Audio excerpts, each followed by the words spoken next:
Assalamualaikum warahmatullahi wabarakatuh. Selamat pagi. Kembali lagi bersama Miss Nindi di pembelajaran kimia. Hari ini kita akan belajar tentang senyawa hidrat. Ini adalah lanjutan dari video-video sebelumnya tentang bab stoikiometri. Nah, kita kenalan dulu dengan senyawa hidrat. Senyawa hidrat ini merupakan kristal padat yang mengikat beberapa molekul air sebagai bagian dari struktur kristalnya. Nah, di sini kalau kalian lihat ada dua gambar. Yang atas ini namanya adalah kristal hidrat dari CuSO4 5H2O. Nah, yang bawah ini sama-sama CuSO4 tapi sudah tidak ada molekul airnya.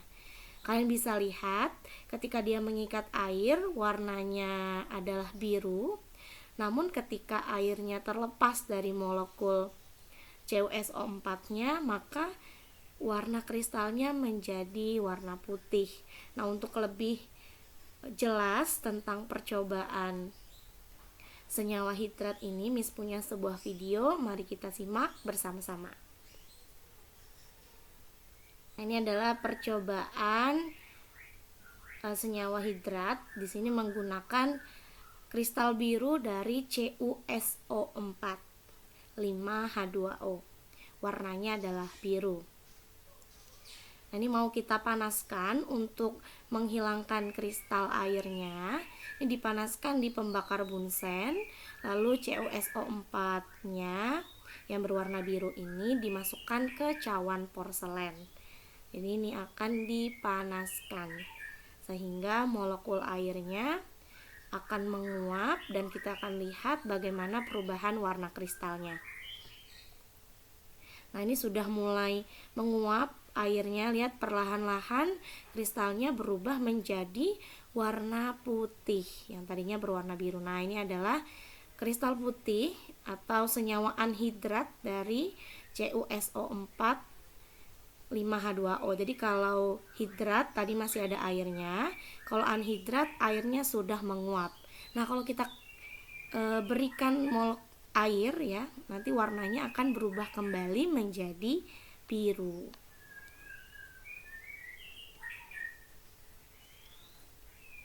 Nah, di sini ada beberapa contoh dari senyawa hidrat. Kita lihat yang pertama ada asam oksalat dihidrat. Ini rumus kimianya adalah H2C2O4 2H2O. Nah, jumlah molekul air kristalnya adalah 2. Nah, ini kalau misalnya kita kaitkan dengan mol, jadi setiap 1 mol asam oksalat ini mengikat 2 mol air. Nah, coba kita lihat yang tembaga 2 sulfat pentahidrat. Nah, ini tadi contoh yang ada di video yang barusan. CuSO4 5H2O. Artinya 1 mol CuSO4 itu mengikat 5 mol air. Nah, kalau magnesium sulfat heptahidrat, berarti 1 molekul MgSO4 ini mengikat 7 mol air. Untuk natrium karbonat dekahidrat sama, berarti 1 mol Na2CO3 itu mengikat 10 mol air. Ini adalah beberapa contoh dari senyawa hidrat. Ingat, kalau misalnya ada H2O di belakangnya, ini namanya senyawa hidrat. Tapi nanti kalau misalnya airnya sudah lepas, hanya sisa H2C2O4, CuSO4, MgSO4 atau Na2CO3, itu disebut sebagai senyawa anhidrat.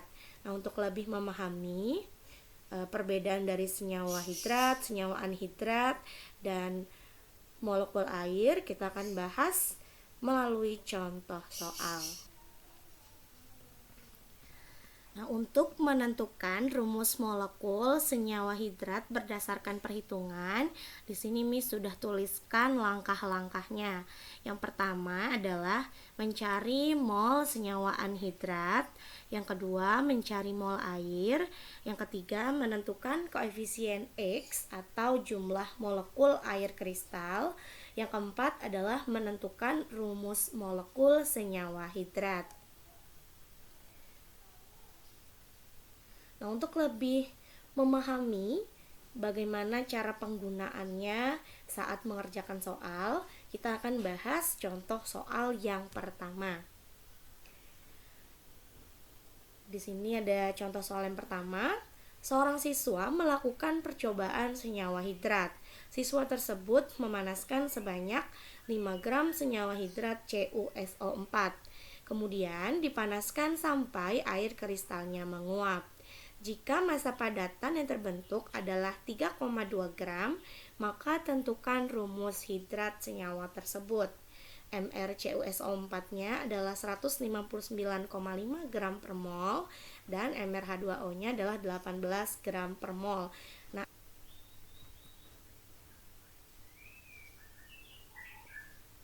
langkah yang pertama adalah mencari mol senyawa anhidrat. Di sini Miss jelaskan sekali lagi apa perbedaan senyawa hidrat, senyawa anhidrat, dan molekul air. Nah, di sini kalau misalnya CuSO4-nya mengikat H2O, itu namanya senyawa hidrat. Nah, setelah H2O-nya lepas, jadi hanya tersisa CuSO4-nya saja, maka CuSO4-nya ini disebut sebagai senyawa anhidrat atau senyawa yang kehilangan molekul air. Nah, XH2O-nya ini adalah molekul airnya. Kenapa di sini X? Karena X-nya ini berupa koefisien yang akan kita cari untuk menentukan rumus molekul senyawa hidrat tersebut. Maka kita cari dulu mol dari CuSO4 adalah sama dengan massa CuSO4 per MrCuSO4. Ingat ini ya, rumus mol sudah kita pelajari di video konsep mol. Berarti sama dengan 3,2 gram dibagi 159,5 gram per mol. Hasilnya adalah 0,02 mol. Langkah yang kedua adalah mencari mol air. Nah, di soal itu belum ada massa dari airnya, hanya ada massa senyawa hidrat dan massa senyawa anhidrat. Nah, bagaimana mencari massa airnya? Ingat di hukum Lavoisier, berarti tinggal kita kurangkan saja massa hidrat dikurang dengan massa anhidrat, atau massa CuSO4 XH2O dikurang massa CuSO4. Berarti 5 gram dikurang 3,2 gram. Hasilnya adalah 1,8 gram. Setelah massa H2O-nya kita dapatkan, maka kita bisa cari mol airnya. Berarti mol H2O sama dengan massa H2O dibagi MrH2O. Jadi sama dengan 1,8 gram dibagi 18 gram per mol. Hasilnya adalah 0,1 mol. Langkah yang ketiga adalah kita mau mencari koefisien X atau koefisien dari molekul air kristal. Nah, ini caranya adalah kita tinggal membandingkan koefisien dengan mol. Nah, jadi di sini ada koefisien CuSO4 berbanding koefisien H2O sama dengan mol CuSO4 berbanding mol H2O. Koefisien CuSO4-nya adalah 1, koefisien H2O-nya kita tuliskan sebagai X, mol CuSO4-nya adalah 0,02 mol, mol H2O-nya adalah 0,1. Berarti untuk mencari X kita kali silang 0,1 dibagi 0,02. Ternyata hasilnya adalah 5. Maka rumus senyawa tersebut adalah CuSO4 5H2O. Jadi secara perhitungan itu bisa kita dapatkan suatu rumus senyawa hidrat. Ini contoh yang pertama. Supaya lebih paham, kita lanjut ke contoh soal yang kedua.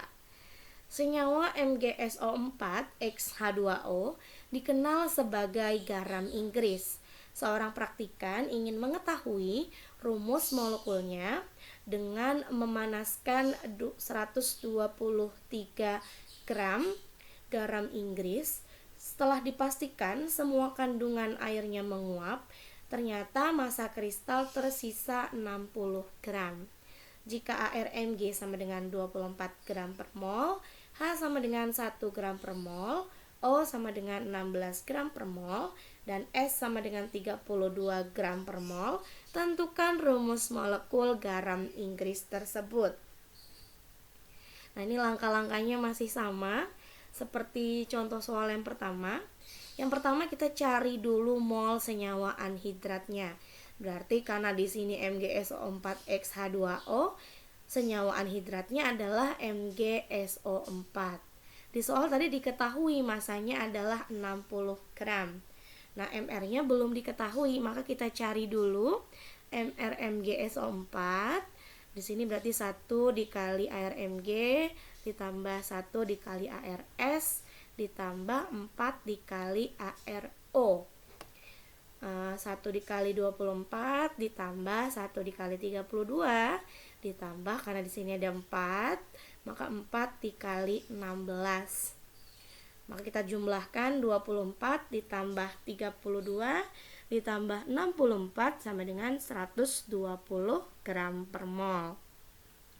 Maka bisa kita cari mol MgSO4-nya dengan rumus massa per mR, berarti 60 gram dibagi 120 gram per mol. Hasilnya adalah 0,5 mol. Langkah yang kedua, kita mencari mol air. Sama seperti di contoh soal yang pertama tadi, massa H2O-nya belum ada di soal. Maka harus kita cari dulu dengan cara mengurangkan massa senyawa hidrat dikurang massa senyawa anhidrat. Berarti 123 gram dikurang 60 gram sama dengan 63 gram. Maka mol H2O-nya adalah 63 gram dibagi 18 gram per mol. Hasilnya adalah 3,5 mol. Langkah selanjutnya adalah mencari koefisien X. Nah, di sini tinggal kita masukkan saja koefisien MgSO4-nya adalah 1, koefisien H2O-nya adalah X, mol MgSO4-nya adalah 0,5, dan mol H2O-nya adalah 3,5. Berarti X-nya adalah 3,5 dibagi 0,5 sama dengan 7. Maka rumus garam Inggris adalah MgSO4 7H2O atau magnesium sulfat heptahidrat. Nah, di sini ada latihan soal. Seorang siswa ingin mengetahui rumus molekul LiClO4-X-H2O. Sebanyak 32,1 gram senyawa dipanaskan hingga seluruh air kristal menguap. Massa padatan tersisa sebanyak 21,3 gram. Tentukan rumus molekul senyawa tersebut. Nah, ini kalian coba sendiri. Langkah-langkahnya sama dengan contoh soal yang pertama dan yang kedua. Next, di video yang selanjutnya kita akan bahas bagian terakhir dari stoikiometri, yaitu pereaksi pembatas.